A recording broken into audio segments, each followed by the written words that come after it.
You know, it really kind of hurts later on, and especially if they get it this freaking early.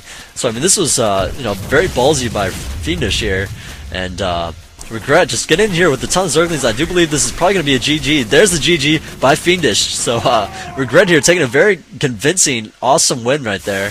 That's definitely something that I like doing. People say I play a lot like July, and I don't really watch GSO. I don't really actually know too much about July. I should really check him in, see what's up.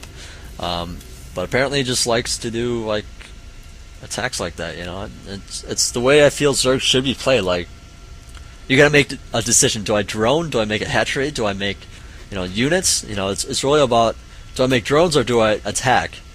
So if you make units, you should be attacking with them. Otherwise, they're kind of a waste. You know, because those are all drones you could have had, or hatchery depending on the cost. You know, so I mean it's always going to be a good idea to attack with those, or defend. You know, you build units to defend, obviously too.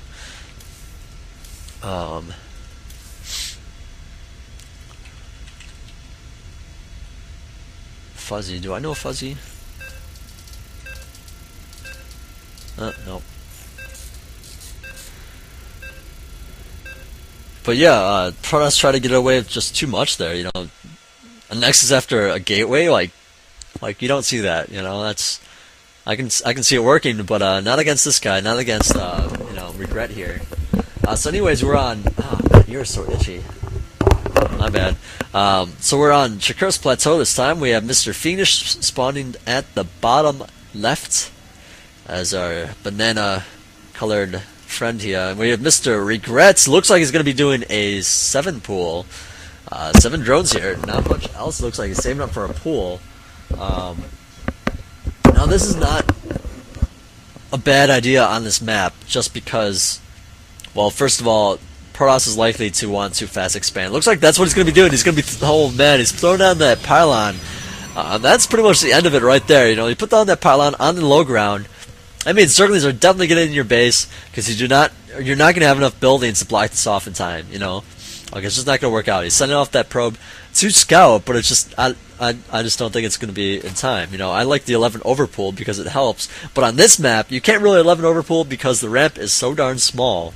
I mean, I guess you can. It's just harder because if cannons get up, you can just easily block off, and you know it's gonna be hell. So looks like Regret here doing some scouting of his own, sending out that drone. Now he does have 8. Okay, I was gonna say he's gonna do the extractor trick, so I can get the extra Zergling out.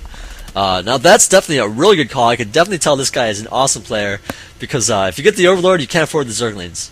If you get the Zerglings, you're not going to be able to produce any more Zerglings, and you're going to be down 1 Zergling. So, you know, you do the extractor trick, get out the Zerglings, and then you get the Overlord, so that you have the 6 that come out instead of just 4, because 6 is way better than 4, I gotta tell you. And, well, he's doing a good job blocking whatever needs to go down here. Now this probe really needs to make a cannon ASAP. Okay, sending 3 probes just to make sure that cannon does go down. And this, alright, so actually he's placing a gateway there and a cannon. Alright, gateway cannon. He's going to be possibly alright. He really needs to kill this gateway off that's going up. Maybe the forge. I don't really know. The gateway has more health. I'm not sure if he's going to be able to do enough damage. Okay, he's switching to the middle one. He's really got to take this out. This one probe building another cannon behind it. Alright, so he's going to be able to do enough damage to at least lower it while it's building. You know, that's sometimes tricky. And the cannon's just now finishing. The Zerglings are in the base now, and he's going to run right past the cannons here. More Zerglings are on Route 4 to be exact, and he's going to want to build some more drones here, because he's not going to be able to get in there after those 2 cannons. So Zerglings are now in the base of Fiendish, and there's really not much Fiendish can do. It's really up to Micro here. Zerg's got to be really careful not to take too much extra damage. The probes do have slightly more range, so I mean the Zerglings do take extra hits while they're running away, whereas the Zerglings aren't really dealing extra damage while they are. So Ken taking a little bit of extra hit. These Zerglings definitely want to get in there, but they really cannot afford to. So it looks like, well, Fiendish is going to be alright. You know, he really needed to, Zerg really needed to kill off some probes. You really kind of have to suicide those Zerglings at the probes. So if you don't, the Zealot gets out, and then you are just screwed. You can't really, you can't use 3 Zerglings against one Zealot, and then even if you do, you're gonna be, even if you had 4 Zerglings or 5 Zerglings, you're only gonna have like 2 or like a maximum of 2 Zerglings left afterwards. That's not going to be enough to kill off some probes. So you really got to kill the probes early on, because right now no more Zerglings are really going to be able to get in there. Unless he gets the speed, I don't think he's going to get the speed, especially since it's so late, does not have the gas for it. He's getting the gas now, but it's just kind of too late, you know. So, Cybernex Core going right back up there. It used to be a gateway, but it's going to be a Cybernex Core now. Just you know, gateway's pretty much there for defense, but he's got the Cyber now, so it's going to be good. So probe, going to be going down here in just a sec. Yep, he could have actually escaped, but he chose not to. Excuse me, apparently I have the hiccups all of a sudden. Alright, so he's going for a Bane bust now. He's got the Baneling Nest going on. Now this is kind of what you have to do after you fail a 7 pool. So I mean, if you expand, then Protoss just expands, and he's going to have a lot more guys than you do because of your low economy. You know, so this is not really going to work. The only choice that you have, really, is to go another all-in. You know, you have to do something. You have to really get in there and do some damage. So, I mean, there really is not much chance. Now, if Fiendish is smart, he should be scouting this and making sure that there is no hatchery going down, but he really can't because of these Zerglings. So, right now, it's a tough decision for him to say, okay, do I need to make a Nexus or not? And he's doing the smart thing and not making a Nexus, because you can say, okay, I can use this advantage and get it more ahead, but at the same time, if you place that Nexus and get a whole bunch of probes, you're not going to have enough defense to actually defend. You know, so it's kind of like playing Zerg style from Protoss. You know, you really got to decide, okay, do I want the economy or do I want the units? And it looks like Zerg's going right in here. It looks like he's going to go right for the Cybernex Core. Definitely not enough Banelings here. And he didn't even scratch the hole here. You know, he has the shields down. That's it. You know, so that was completely useless. But, you know, at the same time, what else can he do? There's really not much else, you know. He's got one last guy in the gas. Looks like he's probably going to be saving for speed, possibly a lair. We'll find out. So now all these Zerglings, these slow Zerglings, you know, just not really able to do anything. You know, the Cybernex Core now regenerating all the shields, and well, that attack did 0 damage, which absolutely sucks. And looks like Zerg is just going to be, you know, I mean, well, it's like, you know, you all in, you do a cheese build, and you know, it just doesn't work out. You know, it doesn't work. You know, this is the second game. You won the first one, Miles do a cheese build the second one, right? I mean, that's what everyone says, which makes it really predictable. You know, like I feel like it could be less predictable. People should just not do it as much. And then cheese on the first one and the last one. You know, like who would do that, right? So, anyways, lots of gateways up here. Let's look at the unit count tab. We have 28 probes to 21 drones. Now, Zerg is not really all that far behind. You know, to be perfectly honest, he really is not all that far behind. He actually probably could have gotten away with a hatchery, assuming that Protoss, you know, decided to build up a bunch of guys. You know, you got to make it look like you're going to be attacking him, then just not. You know, which should be really difficult to do as Zerg anyway. So anyways, hallucinated things coming out onto the battlefield. Going to be moseying his way around. I'm going to check to see if that expansion's there. The expansion is not there indeed, so I don't know. I still don't know what he's going to do. You know, the Nidus is down. He's actually going Nidus Canal here. Zergling Speed is going to be finishing here shortly as well.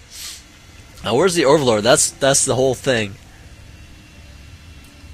And the Overlord's over here. It's really far away, so just poorly timed with the Overlord. Alright, so the Nidus was actually cancelled. You did not want that Phoenix to find it.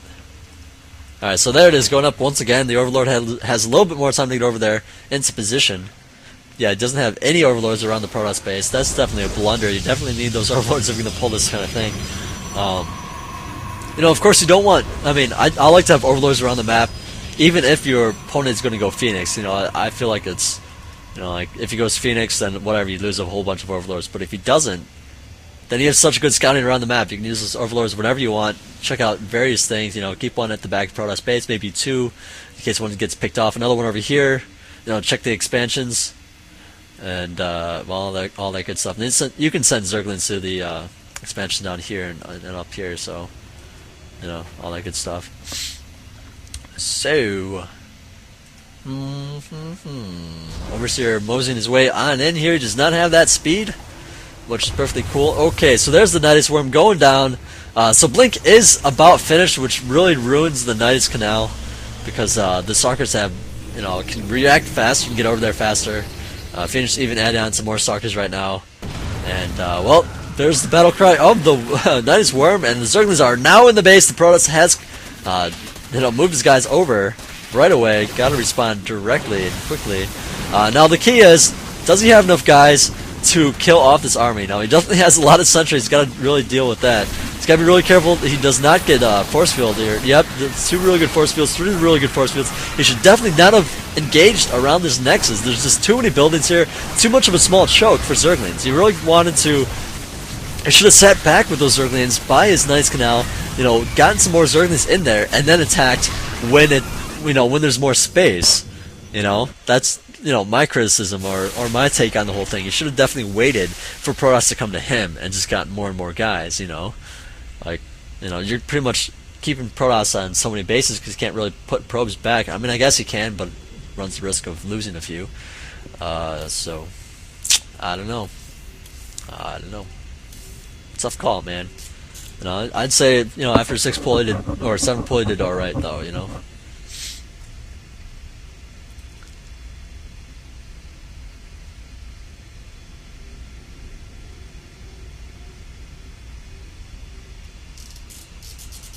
Do do do do do.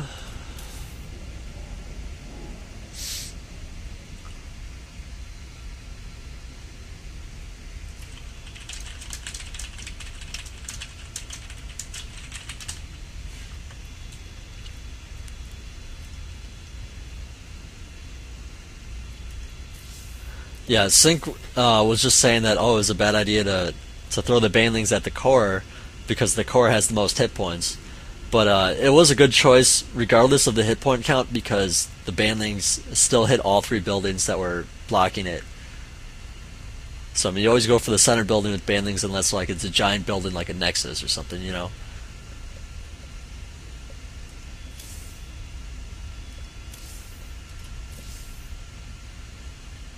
Do do do do do. Waiting for the next one to start. Do do do do.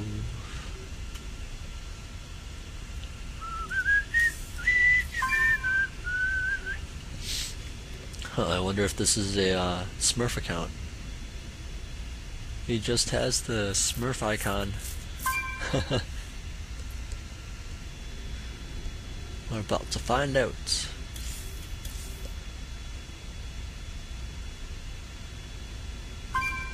Oh, nope. Masters.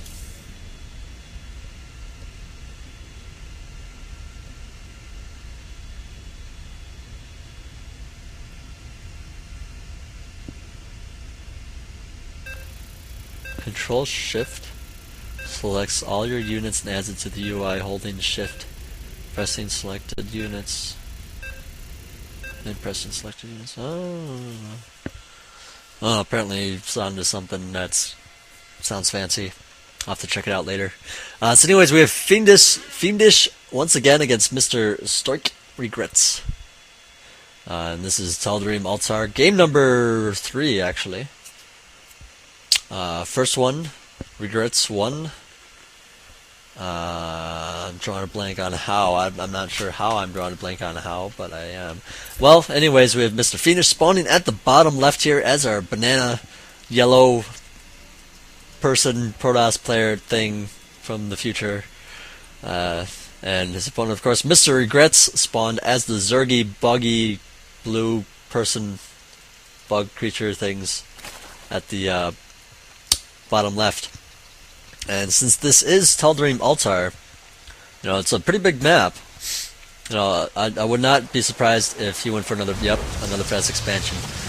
So the pylon is down, and he could, he can wall off fairly easily here.